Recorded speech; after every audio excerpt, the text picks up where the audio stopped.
기도함으로 3월 30일 수요일 새벽 기도회 시작하겠습니다. 사랑이신 하나님 아버지, 우리를 예수님의 제자로 불러주시고 이 천국의 삶을, 천국의 순례를 걸어가게 하시니 감사합니다. 매일매일 예수님 따라가며 더 예수님 사랑하는 진정한 제자가 되게 하시고 천국이 무엇인지 그 천국의 기쁨을 누리는 삶이 되게 하시고 세상이, 악한 영이 이것이 천국이다라고 말하는 것에 대해서 그것이 옳지 않고 정말 예수님께서 보여주신 천국을 제대로 살아가는 진정한 제자 되게 하여 주시옵소서. 이 교회를 주님의 뜻 가운데 붙잡아 주시고 주님께서 선하게 인도해 주셔서 결국 아버지께서 원하시는 교회로 만들어 가시길 원하오며 예수님의 이름으로 기도드립니다. 아멘. 오늘 우리에게 주신 하나님 말씀은 마태복음 11장 2절에서 30절까지의 말씀입니다. 마태복음 11장 2절에서 30절까지의 말씀입니다. 우리 하나님의 말씀을 다 함께 읽겠습니다. 요한이 옥에서 그리스도께서 하신 일을 듣고 제자들을 보내어 예수께 여짜오되 오실 그이가 당신이오니이까 우리가 다른 일을 기다리오리이까. 예수께서 대답하여 이르시되 너희가 가서 듣고 보는 것을 요한에게 알리되 맹인이 보며 못 걷는 사람이 걸으며 나병 환자가 깨끗함을 받으며 못 듣는 자가 들으며 죽은 자가 살아나며 갓난 자에게 복음이 전파된다 하라. 누구든지 나로 말미암아 실족하지 아니하는 자는 복이 있도다 하시니라. 그들이 떠나매 예수께서 무리에게 요한에 대하여 말씀하시되 너희가 무엇을 보려고 광야에 나갔더냐? 바람에 흔들리는 갈대냐? 그러면 너희가 무엇을 보려고 나갔더냐? 부드러운 옷 입은 사람이냐? 부드러운 옷을 입은 사람들은 왕궁에 있느니라. 그러면 너희가 어찌하여 나갔더냐? 선지자를 보기 위함이 아니었더냐? 옳다. 내가 너희에게 이르노니 선지자보다 더 나은 자니라. 기록된 바 보라, 내가 내 사자를 내 앞에 보내노니 그가 내 길을 내 앞에 준비하리라 하신 것이 이 사람에 대한 말씀이니라. 내가 진실로 너희에게 말하노니 여자가 낳은 자 중에 세례 요한보다 큰 이가 일어남이 없도다. 그러나 천국에서는 극히 작은 자라도 그보다 크니라. 세례 요한의 때부터 지금까지 천국은 침노를 당하나니 침노하는 자는 빼앗느니라. 모든 선지자와 율법이 예언한 것은 요한까지니 만일 너희가 즐겨 받을진대 오리라 한 엘리야가 곧 이 사람이니라. 귀 있는 자는 들을지어다. 이 세대를 무엇으로 비유할까? 비유하건대 아이들이 장터에 앉아 제 동물을 불러 이르되 우리가 너희를 향하여 피리를 불어도 너희가 춤추지 않고 우리가 슬피 울어도 너희가 가슴을 치지 아니하였다 함과 같도다. 요한이 와서 먹지도 않고 마시지도 아니하매 그들이 말하기를 귀신이 들렸다 하더니 인자는 와서 먹고 마심에 말하기를 보라 먹기를 탐하고 포도주를 즐기는 사람이요 세리와 죄인의 친구로다 하니 지혜는 그 행한 일로 인하여 옳다함을 얻느니라. 예수께서 권능을 가장 많이 행하신 고을들이 회개하지 아니하므로 그때 책망하시되 화 있을진저 고라시나 화 있을진저 벳세다야.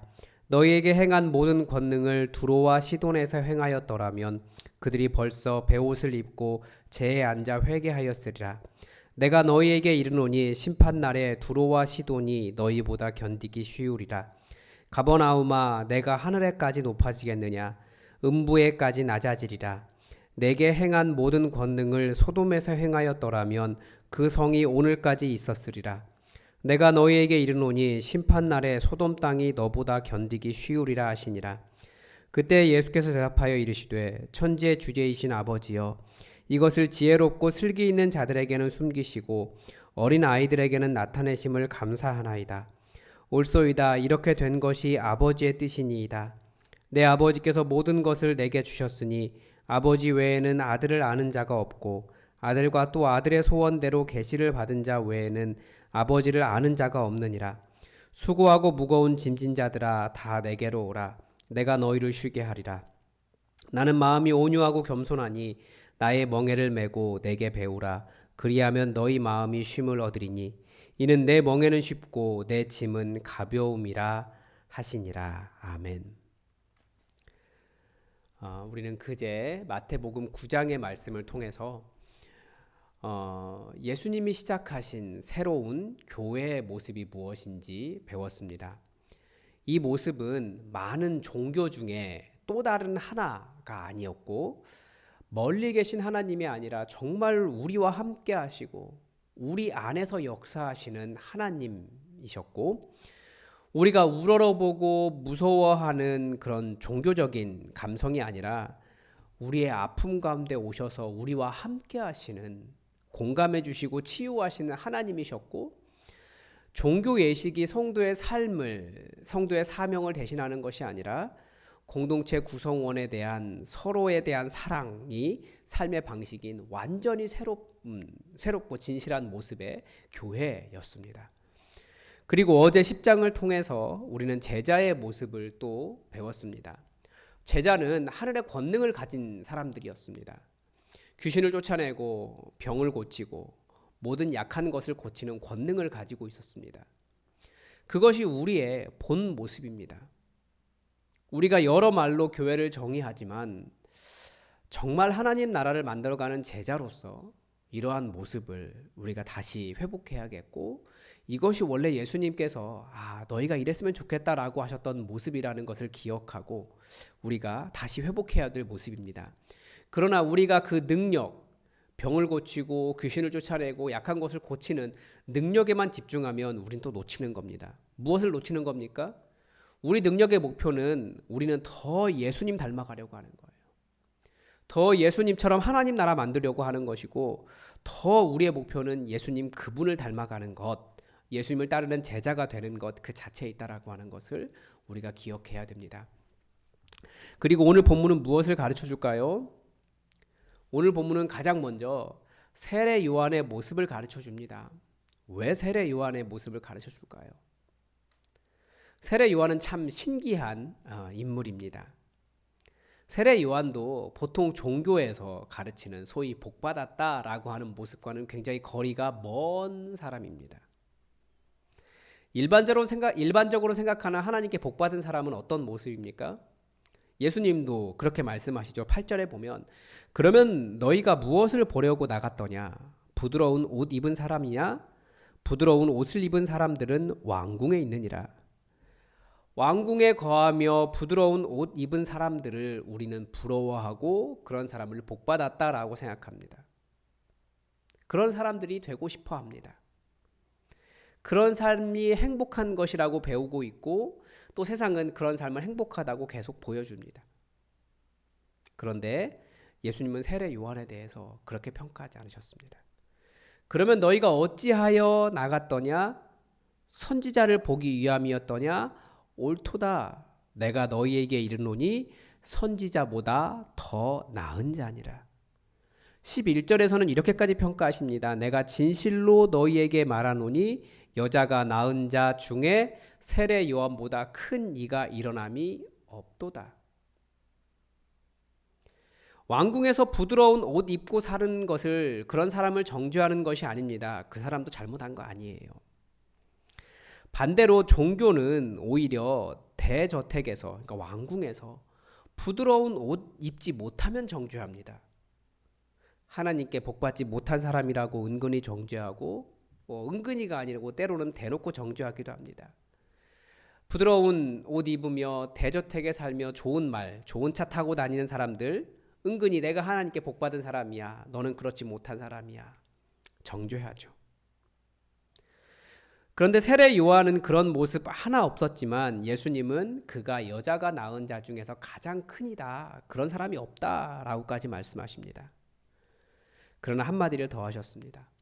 천국에서는 지극히 작은 자라도 그보다 크니라. 그러니까 예수님께서 하고 싶으셨던 말씀은 세례 요한이라고 하는 인물에 대한 평가보다도 천국을 살고 있는 사람에 대한 이야기하고 싶으셨던 겁니다. 궁전이 부드러운 옷 입은 것이 천국이 아닙니다. 하나님 나라의 동역자가 되는 것이 천국입니다. 세례 요한이 가장 큰 자다라고 평가받았던 이유는 그가 하나님 나라의 동역자, 천국의 동역자였기 때문입니다. 하나님께서 나랑 이 천국 만들어 보자 라고 말씀하실 때 그 초청에 아멘으로 순종한 사람이었기 때문입니다. 그래서 궁전이 아니었어도, 부드러운 옷을 입고 있는 것이 아니었어도 충성한 그 동역자의 마음에 예수님은 크다라고 평가해 주신 겁니다. 나아가 그런 마음으로 천국을 만들기 위해 살아가는 모든 사람들, 아무리 그 천국을 위한 역할이 작다 할지라도 그 사람, 하나님 나라를 만들어가기 위해 하나님의 동역자가 된 그 사람, 하나님께 순종한 그 사람이 큰 자다, 큰 사람이다라고 평가해 주시는 겁니다. 여러분, 여러분의 목표가 무엇입니까? 저의 목표가 무엇입니까? 우리는 궁전이나 부드러운 옷 입는 것이 목표가 아닙니다.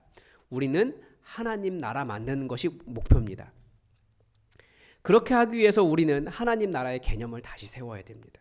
여러분, 하나님 나라가 무엇입니까? 여러 가지로 말할 수 있죠. 그런데 우리 머릿속에 들어있는 가장 큰 천국의 개념은 죽어서 가는 하나님 나라입니다. 그런데 9장에서부터 계속 설명하고 있는 내용의 핵심 중에 하나인 이 하나님 나라를 여러분 잘 이해하셔야 됩니다.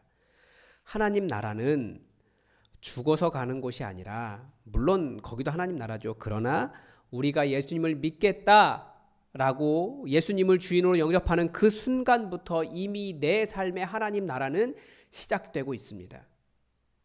이미 하나님 나라가 임하였습니다. 아니, 이게 하나님 나라라고요? 네, 맞습니다. 다만 이미 왔으나 아직은 완전하지 않은 하나님 나라고, 깨어진 하나님 나라라고 하는 거죠. 질병도 있고 연약함도 있고 여전히 귀신의 영향력도 있고 예수님에 대한 이해도 청동 거울을 보는 것처럼 있는 것 같은데 뿌옇고, 기도를 해도 때로는 막막하기도 합니다. 그러나 그래도 이미 예수님을 내 주인으로 영접할 때 하나님 나라는 내 삶에서 시작되고 있는 겁니다. 그러면 이제 우리가 하나님 나라를 시작한 이 우리의 사명은 죽으면 가게 될 그 나라에 들어가기 위해서 죽는 날을 기다리는 것이 아닙니다. 이미 왔지만 완전하지 않은 이 세상, 내 주변에 깨어진 하나님 나라를 온전하게 만들어가는 것이, 온전한 하나님 나라로 만들어가는 것이 우리의 사명입니다. 물론 그것도 주님 오시는 그날까지 완성되지 않습니다. 그래도 우리 주변에, 내 주변에 이 깨어진 하나님 나라를 온전한 하나님 나라로 만들기 위해 우리는 한 걸음 한 걸음 살아가는 겁니다. 하나님을 더 알기 위해 말씀도 보고 기도도 하고 예배도 드리고 귀신도 쫓아내고 병도 고치고, 예수님 모르는 자들에게 예수님을 알려주고, 그들에게도 이 하나님 나라 함께 만들어 가자고 이 하나님 나라의 일로 함께 초청하고, 이 모든 일이 다 하나님 나라를 만들어가는 일입니다. 우리는 얼마든지 하나님 나라의 동역자가 될 수 있습니다. 그렇게 하나님 나라 동역자 되는 겁니다. 그러면 세례 요한이라고 하는 인물도 위대하지만 그가 하나님의 동역자가 되었기 때문에 그가 위대하듯이 우리도 바로 그런 위대한 사명으로, 위대한 사람으로 부르심 받았다라는 것을 알고 그렇게 살아갈 때 우리도 천국의 동역자가 되어서 비록 지극히 작은 역할이 있다 할지라도 세례 요한보다 크다라는 이야기를 들을 수 있는 사람입니다. 그래서 오늘 나에게 물어볼 질문이 있습니다. 나는 오늘도 천국을 위해 살았는가?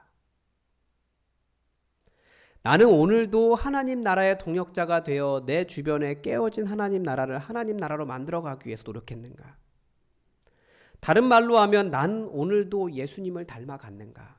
예수님이 바로 그 일을 하기 위해 오셨기 때문입니다. 그래서 이 말을 전부 다 뭉뚱그려서 하나로 말한다면, 조금 더 통합적으로 말한다면, 나는 오늘도 더 사랑하는가? 더 사랑하는 자가 되었는가? 더 하나님을 사랑하는가? 더 예수님을 사랑하는가? 감정적으로 이 심정이 변하는 거예요. 머리로도 변하고 삶으로도 변하고 마음으로도 변하는 겁니다. 정말 더 사랑하는 자가 되었는가? 이런 질문들이 내 삶을 천국을 위한 동역자로 만들어 갑니다. 이 하나님 나라를 위한 삶을 오늘 본문의 마지막에는 이렇게 설명하십니다. 수고하고 무거운 짐진 자들아 다 내게로 오라.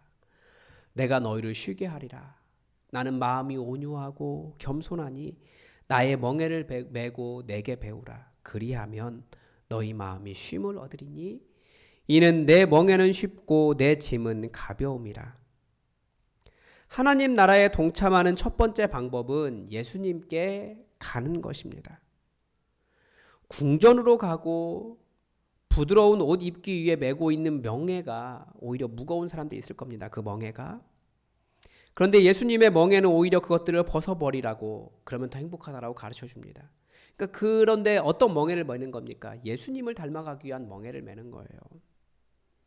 주님께 나아가는 것이 천국의 동역자가 되는 첫 번째 길입니다. 그리고 예수님 뭐라고 말씀하십니까? 내가 너희를 쉬게 하리라. 천국의 동역자가 되는 두 번째 목표는, 두 번째 길은 바로 예수님 안에서 쉬는 겁니다. 예수님 안에 있는 이 쉼이 무엇인지 알 때 우리는 천국의 동역자가 될 수 있어요. 우리는 예수님을 영접하고도 더 많은 짐을 지게 됩니다. 심지어 은혜의 수단, 예수님 안에서 쉬는 기도나 성경을 읽는 것이나 예배를 드리는 것마저도 의무가 되어서 짐처럼 지고 있는 사람들이 있어요. 예수님 안에서 쉬는 법을 모르기 때문에 그렇습니다. 우리에게 많은 의무가 주어진 것 같지만 예수님은 우리로 당신의 품 안에서 쉬게 하시려고 우리를 부르셨어요. 우리가 지고 있는 헛된 멍에가 얼마나 무거운 것인지 아셨기 때문입니다. 여러분, 천국의 동역자가 되십시오. 예수님은 우리를 천국의 동역자로 부르고 계십니다. 크고 무겁고 어떤 위대한 일이 아니라 주님 안에서 쉴 때 보이는 천국이 있습니다. 여러분, 감사하면서 찬송하면서 예수님 안에서 쉬면서 하나님의 일을 감당하며 천국의 동역자가 되시기 바랍니다. 오늘도 우리가 여러 가지 많은 일을 고민하지만 그것이 아니라 예수님께 나아가고 예수님 안에서 쉬면서 천국의 동역자가 되시기 바랍니다. 더 천국의 동역자 되기 위해서 여러분 노력이 아니라 예수님 안에서 쉬는 하루가 되길 바랍니다. 기도하겠습니다. 우리를 불러주셔서 동역자로 삼아주시니 감사합니다. 우리는 예수님의 동역자 되었다고 더 많은 일을, 어떠한 위대한 일을 이루려고 하지만 그 어떠한 사명보다도 예수님 안에서 쉬는 법을 배우게 하여 주옵소서. 내가 오늘도 여러 가지 많은 멍에를 지고 살아가지만 예수님 안에서 쉬게 하시고 예수님 안에 있는 그 안식으로 인하여 천국을 누려가며 정말 천국이 무엇인지 또 설명할 수 있게 하시며 내 주변을 하나님 나라로 만들어갈 수 있도록 도와주시옵소서.